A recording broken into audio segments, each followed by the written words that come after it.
¿qué problema tú quieres resolver? Sí. ¿Qué problema existe que tú quieres resolver? ¿Y por qué te apasiona?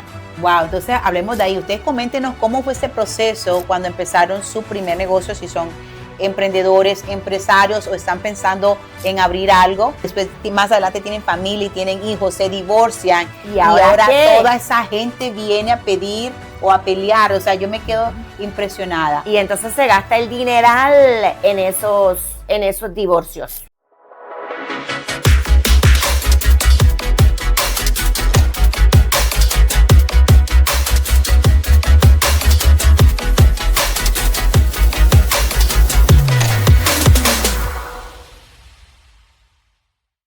Hola a todos, bienvenidos a un nuevo episodio de Construyendo Sin Manual. Aquí estamos Adela, profesional y abogada de patrimonio. Y Diana, profesional financiera. Gracias Adela, un nuevo episodio. Mi gente, en este episodio número 4 vamos a hablar de un tema muy importante. Errores comunes que cometen los pequeños empresarios, especialmente a veces minorías o latinos hispanos.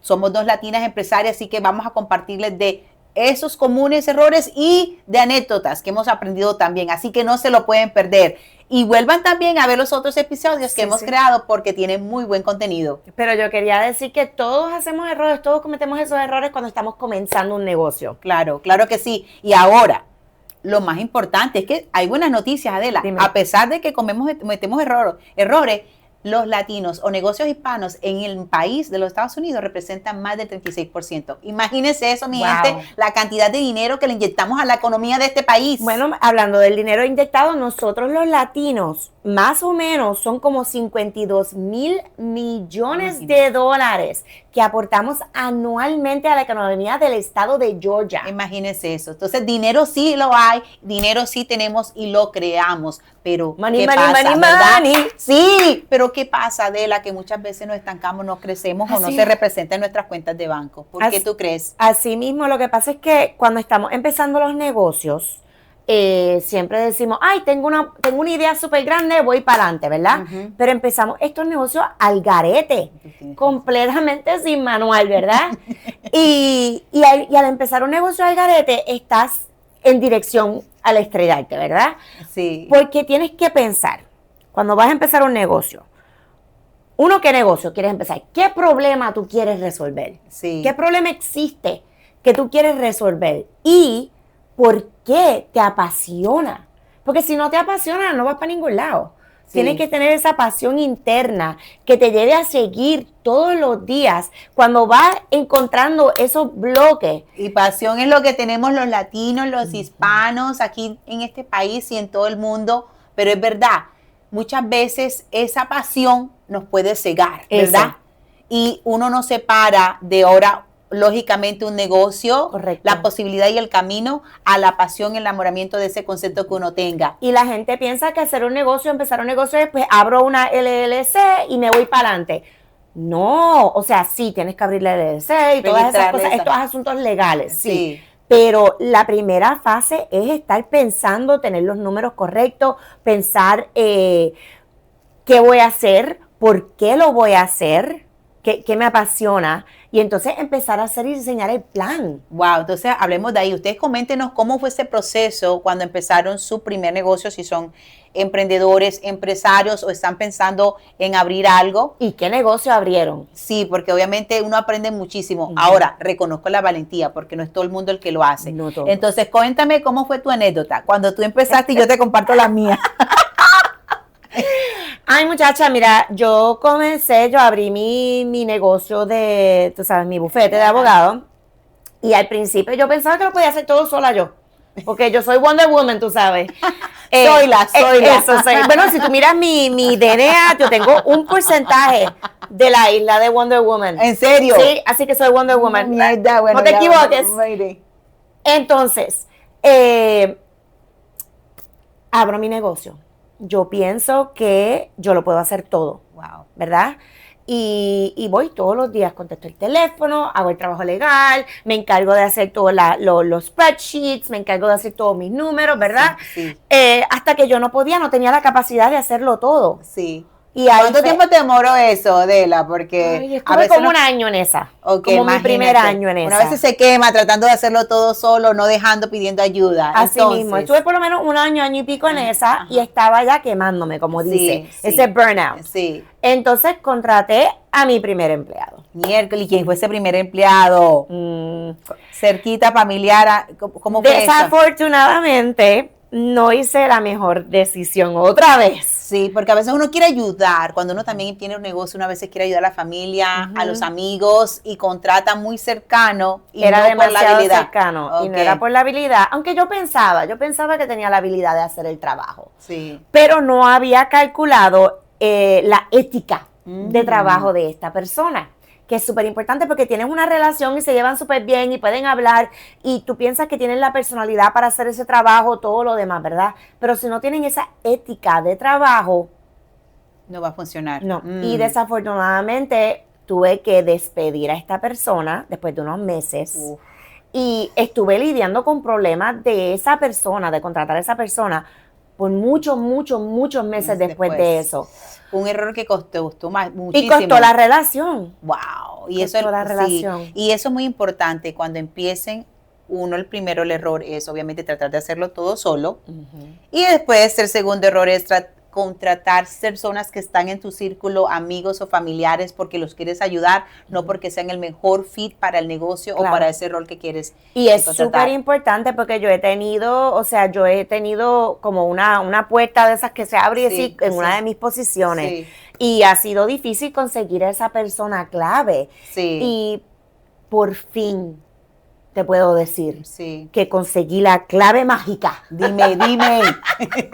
De cómo contratar para esa posición. ¿Y cómo fue? Y fue bien difícil porque yo me tuve que sentar, yo tenía que tener todos lo que se llaman los KPIs, los Key Performance Indicators, ¿verdad? Sí. Me senté y lo escribí todo. Wow. Y de ahí empecé a sacar qué tipo de persona cae para hacer cada una de estas posiciones. Correcto. ¿Cuáles son las personalidades que tengo que tener? Correcto. ¿Y qué es lo que yo necesito? ¿Cuáles son mis valores personales? Sí. Mis valores personales son los valores que yo le doy a mi negocio. Correcto. Y yo me senté, escribí todo, porque hay que escribirlo, escribí todos mis valores y por qué y cómo eso refleja en el negocio y el tipo de persona que cae dentro de mi negocio con esas características. Y de ahí entonces pude empezar a comenzar ese proceso de ahora contratar a la persona perfecta. Wow, la importancia de obviamente darle una claridad y un propósito a ese negocio, que no solamente sea así, vamos a generar dinero, vamos a crear impacto, pero nuevamente eso tiene que tener algo que es mucho más grande que esa persona para que pueda aguantar o permanecer. Increíble. Así. ¿Y cómo fue para ti, cuál fue esa primera posición que decidiste contratar, pediste ayuda, escribiste obviamente tu guía, que es como tu mapa, pero nuevamente, ¿qué recursos usaste para poder contratar a esa primera persona? Bueno, esa primera persona, la posición ha como cambiado durante los años, ¿verdad? Porque al principio pues era una posición más amplia y ahora se ha concentrado mientras más empleados tengo, ¿correcto? Esa primera persona era la persona que estaba contestando los teléfonos, ayudándome. Administrativa, exacto, clerical work aquí. Contestándome los teléfonos, comunicándose con clientes, haciendo diferentes posiciones también de imprimir, escanear, ese tipo de cosas. Terminé contratando a uno de mis hijos, que ya yo hablé de eso hace par de veces, de que él solicitó conmigo, yo pero él tomó la iniciativa y si hubo ahora una descripción de trabajo. Sí. Ahora, ella está tomando un tema muy importante, mi gente, que le voy a preguntar porque sé que es abogada. Adela, ¿cómo tú proteges la información y esas cosas que a veces uno contrata sin acuerdos? Ay, muchacha. ¿Y cómo uno protege? Danos un poquito de información en esa parte. Gracias por preguntar, porque como empezamos al garete, muchas veces los negocios, pues no pensamos que tenemos que tener acuerdos. Sí. Y son acuerdos buenos, no acuerdos que lo escribes en una servilleta. Que tienes, ¿cuáles son tus tareas? ¿Cuáles son tus beneficios? ¿Qué sucede si tú no llegas a este tipo de KPIs, ¿verdad? Sí. Si tú no haces tu trabajo como debes de hacer. Como esas metas o esas instrucciones. ¿Qué sucede si te robas información del negocio, nombres de cliente, información de cliente o de vendors, tú sabes, de los que nos compramos? Toda esa información es información confidencial del negocio. Correcto. Y hay que protegerla. Eso es ay Dios mío santo. ¿El operating agreement o un no, el operating agreement tienes que tenerlo. El operating para como de dueño de negocio, okay. Eso, esto es que sucede. Do not disclose, como do not compete, sí. Cierto, como no competir o no mostrar esta información o compartirla con otras personas. Esos son los contratos con los empleados. Los contratos entre los socios del negocio, esos son los operating agreements, o si tienes una Inc., una corporación, pues ese es el shareholder agreement, ¿verdad? Sí. Esos son los que dicen qué sucede en estos momentos, cómo vamos a manejar la compañía, cómo se van a hacer las distribuciones de los ingresos de la compañía. Claro. Hay un manager o somos los miembros, los managers. Por el general, Adela, en nuestra comunidad, muchos de los negocios son familias, ¿ok? Es una persona independiente o entre familia empiezan. ¿Cómo hace uno eso sin tener problemas, sin crear desconfianza, sin decir, ahora tú no confías en mí, por eso me vas a hacer firmar y no quiero firmar porque eso me va a comprometer? O sea, ¿cómo tú de tu parte como abogada recomiendas que tengamos esas conversaciones? Esas conversaciones se hacen de un principio. Vamos a construir algo, somos profesionales, estamos construyendo algo que vale la pena, que los dos creemos en este negocio, pues tenemos que tener nuestras partes bien hechas. Independiente de que uno diga, este negocio lo vemos, se va a proyectar y va a salir adelante, protéjanse primero al principio, porque muchas veces cuando son pequeños nadie dice nada, pero cuando negocios crecen, y lo he visto, tengo clientes que son muy exitosos, sea con restaurantes o tiendas o de pronto compañías independientes de diferentes cosas, de comida. Y wow, cuando ya están establecidas, aparecen personas que dijeron que eran parte del inicio, ¿cierto? Y también están pidiendo. Y no lo tienen claro. Correcto. Y muchas veces cuando se casan, muchas veces esas fundadores o esas familiares empiezan solteros, después más adelante tienen familia y tienen hijos, se divorcian. Y ahora toda esa gente viene a pedir o a pelear. O sea, yo me quedo impresionada. Y entonces se gasta el dineral en esos divorcios. En esta hora que estamos, con todo lo que están escuchando, ¿dónde están ustedes? ¿Con qué se están conectando, verdad? ¿En qué faceta de su negocio están? ¿Han pasado por alguna de estas situaciones? Sea contratando personas, despidiendo personas, trabajando con seres queridos, con familiares. ¿Tienen ya un documento de protección del negocio, de acuerdo dentro del negocio con sus empleados? Cuéntenos dónde ustedes están en su negocio, cuánto tiempo llevan, en qué fase. Porque así los podemos ayudar también, pueden hacer los comentarios y podemos dedicar un podcast para esa fase específica del negocio y conversar aquí las diferentes errores que hemos cometido en esas fases y cómo lo hemos superado también. Claro, claro. Y yo me pasaría. Y hablando de eso, dime. Yo sé que ibas a decir algo, pero tú no me has contado tus errores. Sí, cuéntame por lo menos el primer error de cuando tú comenzaste. Sí. Cuéntame. Claro, para mí el error en el sentido que nuevamente es una enseñanza, porque todo se aprende, ha sido planificando cuánto dinero, el runway, por ejemplo, cuánto tiempo voy a necesitar ahorros o tener ingresos para poder independizarme en el negocio. Muchas veces cuando uno le presentan, cuando yo empecé la carrera, te pintan, verdad, que vas a ganar tanto, que vas a hacer esto, que vas a tener esto, pero hay un proceso de aprendizaje independiente. Y si esa persona viene de pronto del lado financiero, excelente, pero si no, es un nuevo lenguaje que tú quieres aprender, ¿verdad? Sí. Y una vez se emociona y no calcula. En este caso, para mí, yo estaba en el mundo corporativo, siempre he sido muy planificadora, siempre he tenido, gracias a Dios, buenos ingresos y inversiones y todo, pero empezar un negocio te puede tomar más de lo que uno piensa. Así mismo y por lo general, estadísticamente dicen que un negocio demora hasta 5 años establecerlo. Entonces es muy importante saber de dónde vienen los ingresos, y si es una persona soltera que no tienes apoyo de otro ingreso, en este caso yo estoy casada, mi esposo me apoya, ¿verdad? Entonces también como que, cierto, si este mes fue bajito, no fue suficiente, lo que sea, hay otro ingreso entrando, y de pronto si uno tiene propiedades o cosas así, pero hay personas que se lanzan y no tienen nada, y eso los pone mucho en deuda, en tarjeta de crédito. Para mí fue eso, ver que tuve que usar prácticamente todos mis ahorros, ¿verdad? Claro. Para darme ese tiempo y contratar ayuda. Así porque mismo. Empecé también a contratar coaches, ¿verdad?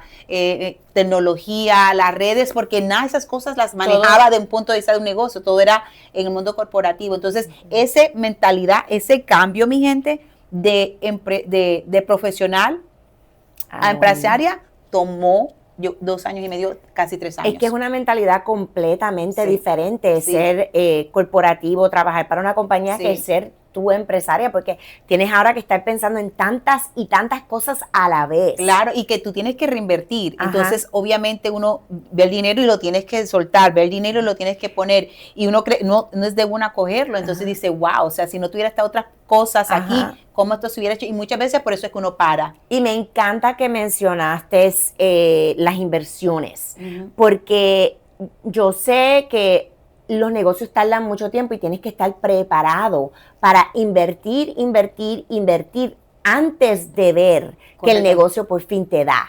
Y Adela, y eso que para mí, yo estoy en un service business, ¿verdad? O sea, yo tengo un servicio para dar, no es un producto que tengo que crear y mandar a manufacturar y vender, que ayuda muchísimo, pero en la pandemia, que cuando empecé, que fue el 2019, 2020, oh my gosh, ve la cantidad de personas que empezaron negocios, que abrieron restaurantes justamente en el 2020 o tiendas y tuvieron que cerrar cuando la pandemia duele, porque yo sé el capital que pone cuando tú tienes que tomar un list de, ¿cierto? Rentar un lugar, pagar payroll y todas esas cosas. Entonces, ahora todo eso me ha enseñado a hacer más práctica, de no enamorarse con esa idea, sino decir, listo, voy a empezar un camino, hay unas facetas que tengo que empezar, tengo que tener un sistema de apoyo y tengo que saber que tengo entradas de dineros de varios lugares.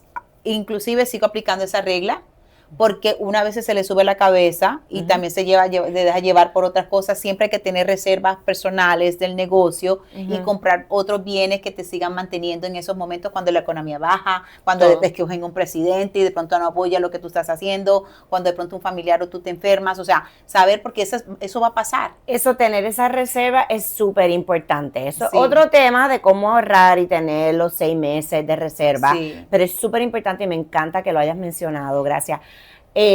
Bueno, entonces tu primer error fue básicamente no tener esos números, o cómo fue que no tener la calculación del tiempo que toma crear un negocio, o sea, ¿cierto? Uno cree que ya un año esto lo tengo, no, tomó más tiempo y que gracias a Dios tenía apoyo. ¿Cuánto tiempo te tardaste en hacer un profit?